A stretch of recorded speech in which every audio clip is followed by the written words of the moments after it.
Hi, Bill here. I'd like to talk about attacking the king with sacrifices.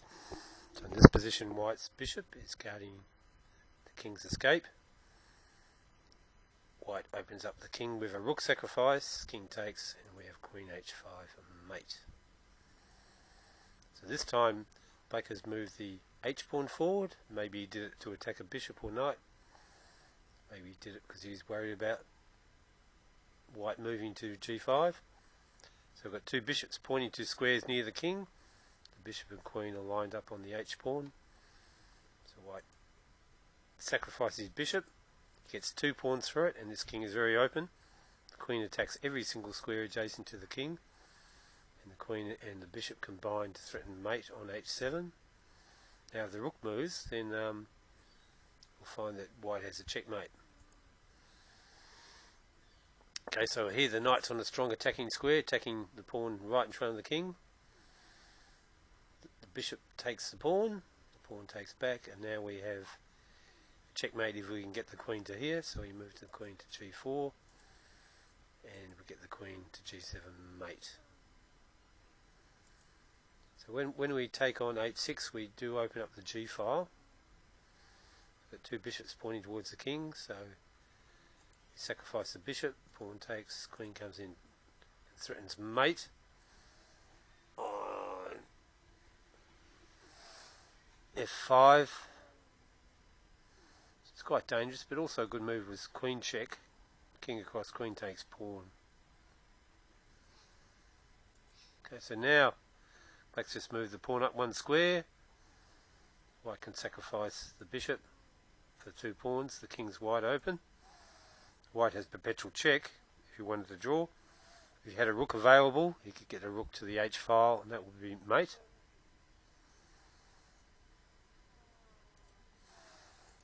Okay, so at the moment it's only perpetual check. Okay, so this time we sacrifice, but we've got a bishop which can join the queen in the attack. So White sacrifices the bishop for 2 pawns. Now the queen goes back with check, the king moves. The bishop comes in, so White's threatening checkmate in 2 with the queen to g6 and then to g7. So if Black moves the rook up, queen goes in check, and White wins the rook and renews the mate threat. So again we've got the sacrifice of the bishop for 2 pawns on the g6 square, and this rook's ready to come into the 7th rank. So we take, pawn takes, queen takes, pawn check, king in the corner. So the rook comes up. We could have gone to the 7th rank, but rook d3, it's ready to come across, and mate.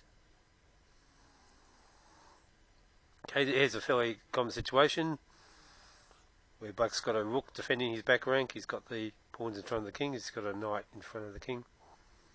So White sacrifices the exchange in order to weaken the pawns in front of the king. So Black now has an open g-file to the king. This is isolated. These are doubled and isolated. There's lots of squares close to the king where White can get attacking pieces, and White may be able to have a strong attack depending on where the pieces are. So if you can sack the exchange like this and you can follow up with an attack, it may be good. So this time we've got a queen, a knight, and rook combining, so the knight goes check, so we're hitting this square twice, so Black has to take it.